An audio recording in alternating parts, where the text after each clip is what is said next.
I'm Mike, and you're watching Spiritual Combat. And the title of today's show is Bringing Change to Problem Areas of Your Life.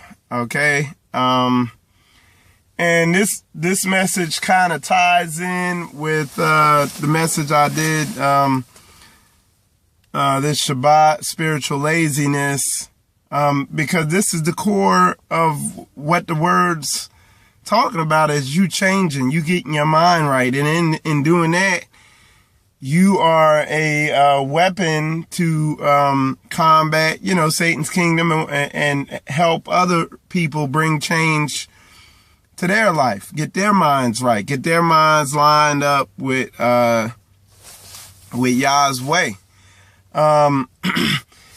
And the reason I'm doing this message is because what I've been seeing a lot of and hearing a lot of is people realizing, hey, there's areas in my life that I need to change. A lot of people, they're seeing there's problem areas in their lives, or they're beginning to see it, or they're wrestling with areas in their life that they know they need to change. Some people haven't brought it into full awareness that there's a problem area in their life they need to change. Some people are fully aware that there's problem areas in their life that need to be changed, but they don't know how. Okay. And it took me seeing this to begin realizing, hey, with the direction of Spiritual Combat and what I've been doing, because that was one of the main reasons why I started Spiritual Combat. I realized that, hey, I need to get back to the purpose and the reason why I formed Spiritual Combat, and that was the main one of the main reasons, is helping people get their minds right. Why? Because I went through this process. I still go through it. And I've used it, I've used it in a lot of areas in my life. The first area I used it in was in relationships. I struggled with relationships. I was single. Up until I was like 27, 28, I just hadn't had any real meaningful relationships. And so I had to really come to terms and kind of use what I could say now is a process for getting my mind or getting things right. Yeah, man, and it's funny. Every time I come out here, that's what I was looking back at. Every time I come out here to do a message, I guess Satan sends, somebody out here, I guess just to disturb or interfere or whatever. Somebody always park with their light shining on my car. I don't know what they be doing, but just to cause a distraction or something, but it ain't distracting me. But anyway, but yeah, so me going through this process of change, I actually have a set process of, it's almost like troubleshooting a car for an issue. I have a way of diagnosing the problem, finding out exactly what the problem is, and then fixing it. I have the tools to fix it, to diagnose it, figure out everything like that.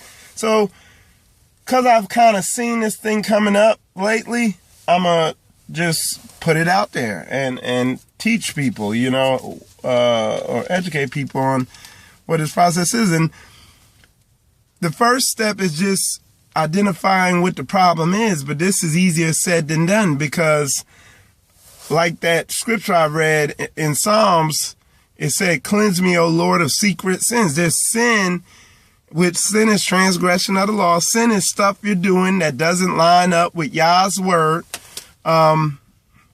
there's sin out there that you're doing that you're not aware of. There's areas in your life that don't line up with Yah's word. Okay? So, the first thing is becoming aware of where you're not lining up at. Okay? The way you're going to do that, the way to microscopically comb over every area of your life with a fine-tooth comb is using two good places to start is the book of Proverbs and the book of Ecclesiastes, the book of Ecclesiasticus, not Ecclesiastes, but Ecclesiasticus in the Apocrypha, okay? Or it's called the book of Sirach, okay? And those are two good places to start, because you listen through that, it's going to cut you.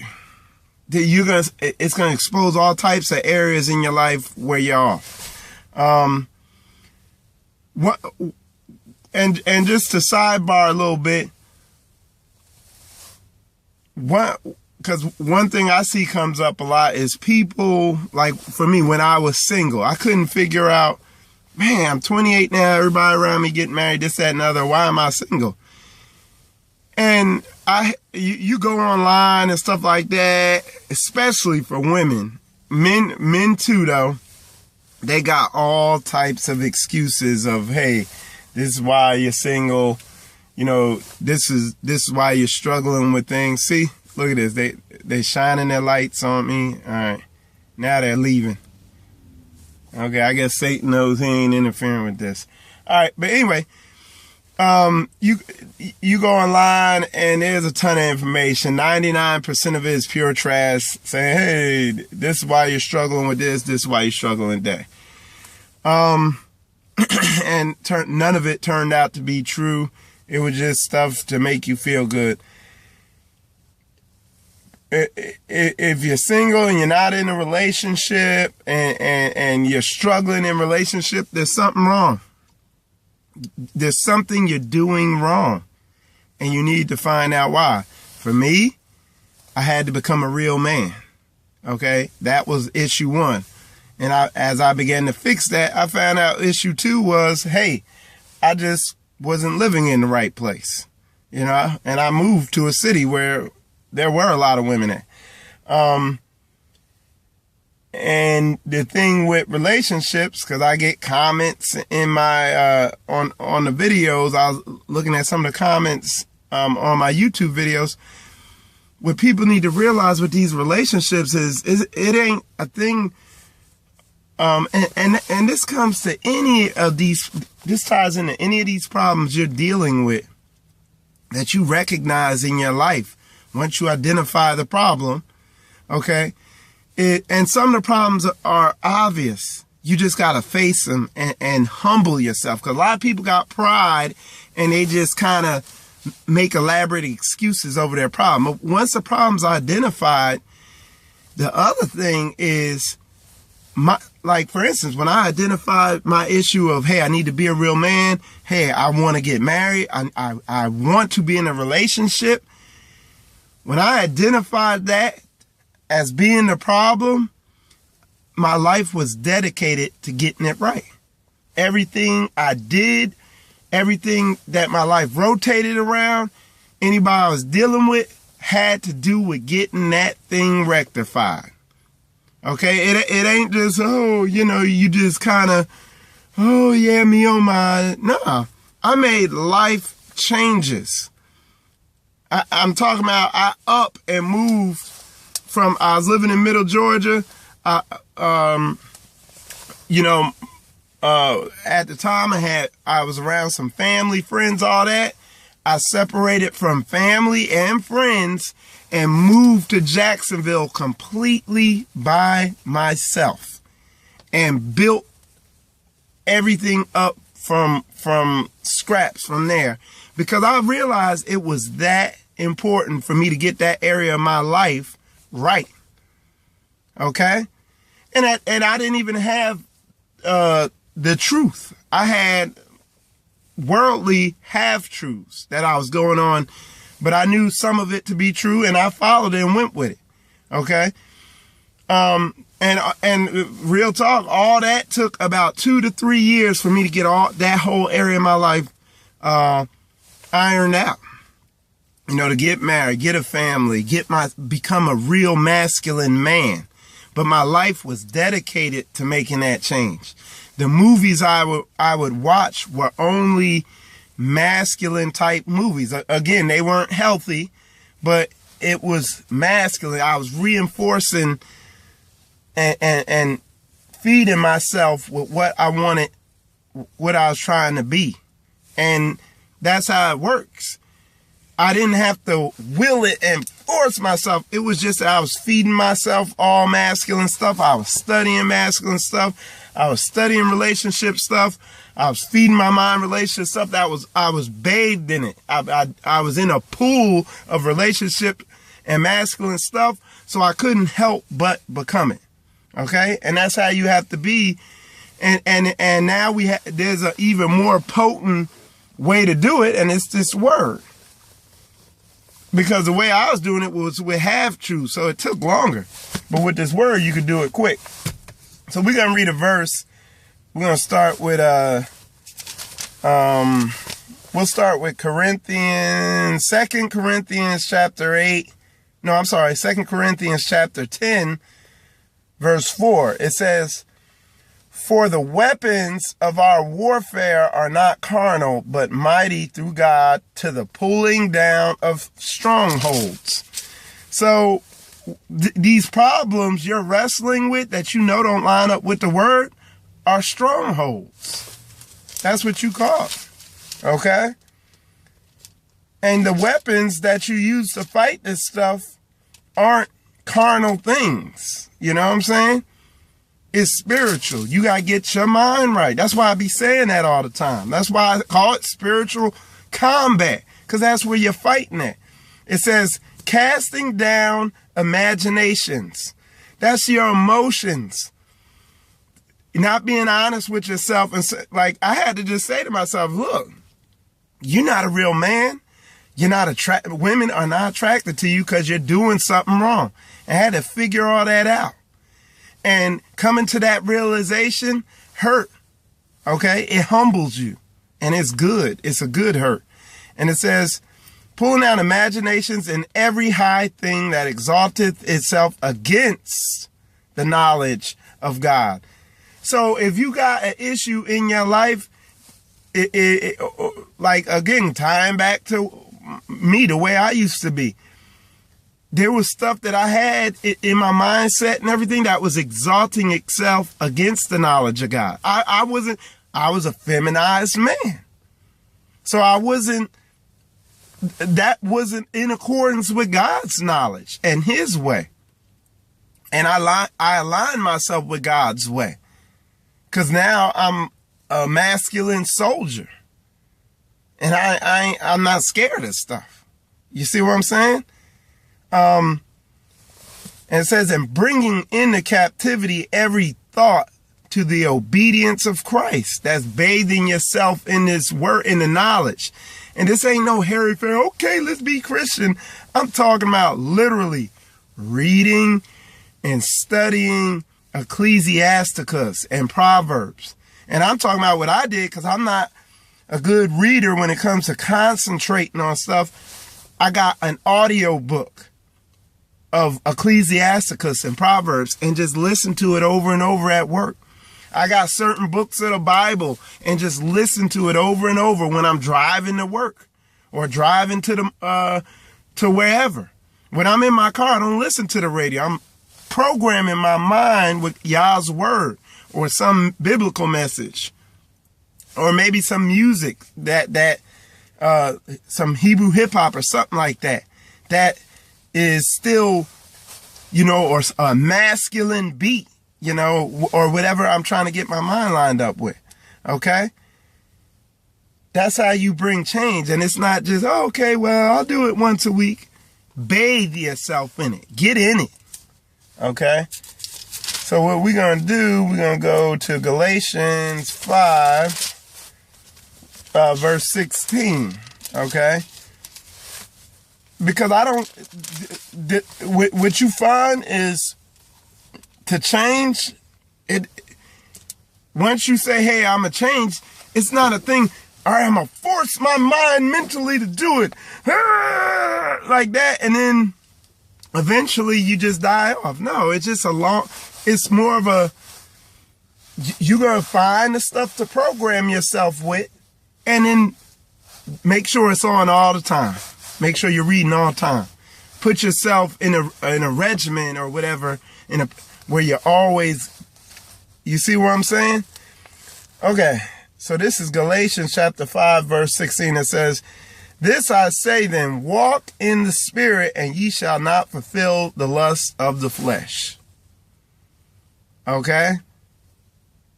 And all the witchcraft out here, and when I talk about witchcraft, I'm talking about all this Greco-Roman beast empires based on witchcraft, whether it's the entertainment they have, social media. The way social media is set up is witchcraft to a certain extent. If you don't use social media correctly, and it can be hard to do that, it can be witchcraft. What I do, my news feed is all biblical stuff relevant to what I'm working towards. Okay? News about the signs of the times. People who are posting stuff that's relevant to what I teach, what I believe in. Somebody puts something that's off up there, I unfollow them. I keep that news feed purified. Because it's easy for stuff to slide in. I see, like, sometimes I'll be following some Hebrew dude. He start posting, our women, the Hebrew women are the most beautiful women in the world. Show some big butt woman with her titties hanging out almost that have you sitting there with the naughty tingles. I unfollow them. Because dudes is subtly off and don't realize it. But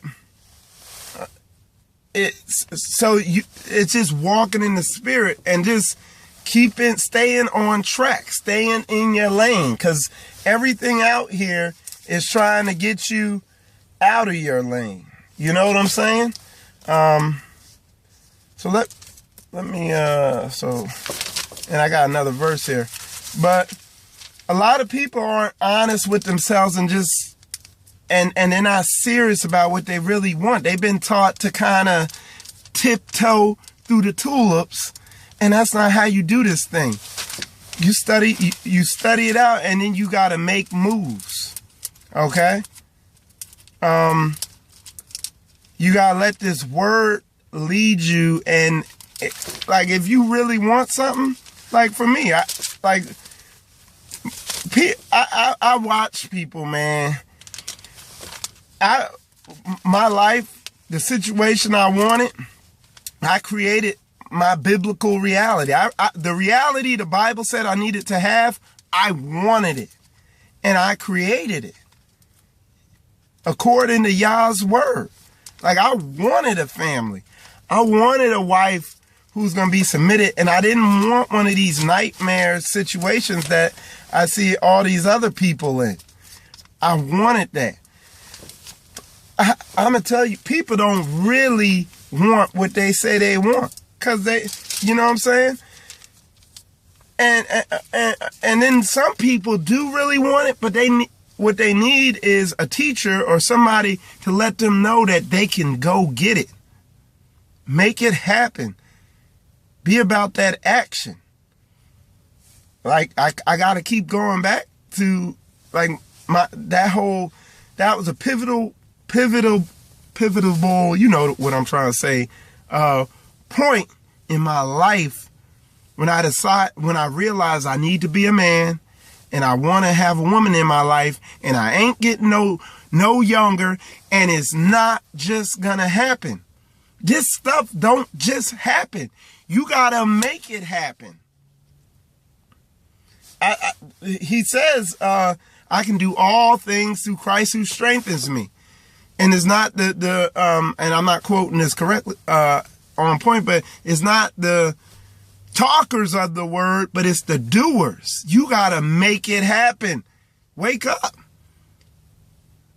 If you don't make it happen, if you don't make the moves, like for me, if I didn't make the moves to get the woman that I wanted in my life, to get the family I wanted in my life, it wouldn't happen. I'd still be up there in Middle Georgia whacking off the internet porn. You got to man up, wake up, and slam into this thing. And I just had to be brutally honest with myself. I said, Mike, you're a effeminate man, and women don't like you, and they're not attracted to you. And you got to become what women are attracted to it. And that's book. That's God's word. And if I didn't make those changes, I would have ran into another woman. She would have taken advantage of me, divorced me, ruined me financially. You got to make things happen. You can't sit on the sidelines and think, hey, maybe the coach will put me in or whatever like that. All right, so now what we got here is 2 Peter chapter 1, verse 4. It says, for if God spared not the angels, no, that's not it. 2 Peter, 1. Okay. So here we go. Whereby are given unto us exceedingly great and precious promises, that by these ye might be partakers of the divine nature, having escaped the corruption that is in the world through lust. Okay? So what it's saying is, but like me sitting there in Georgia and just kind of going the way I went, that was the easy way. My flesh was comfortable with that. It didn't want to recognize it was soft and all that stuff. Okay? It's easy just letting your mind do what it wants to do, letting the flesh kind of follow the current of the sea like a rudderless ship. But once you once you take hold of that rudder and start controlling and steering that ship into the storm and on a direct path, and the waves of life try to blow you off, but you direct the ship right back on. You see what I'm saying? That's how you bring change, man. I was watching this thing with what's that? Marvin Hagler, in a fight he was having, a big fight. He's a boxer. It's a big boxing match he had, and he said something that I deeply resonate with. And what he was saying, he was like, what I hear in my mind all the time is war. He's like, that's what I hear in my mind is war. And he's getting ready for it and always prepared for it. And he'd be running on the beach up in Connecticut or whatever, in the cold, up in the Cape up there, in the cold, yelling war on the beach. It's like, this is a fight you're in. So fight. All right, I'm Mike.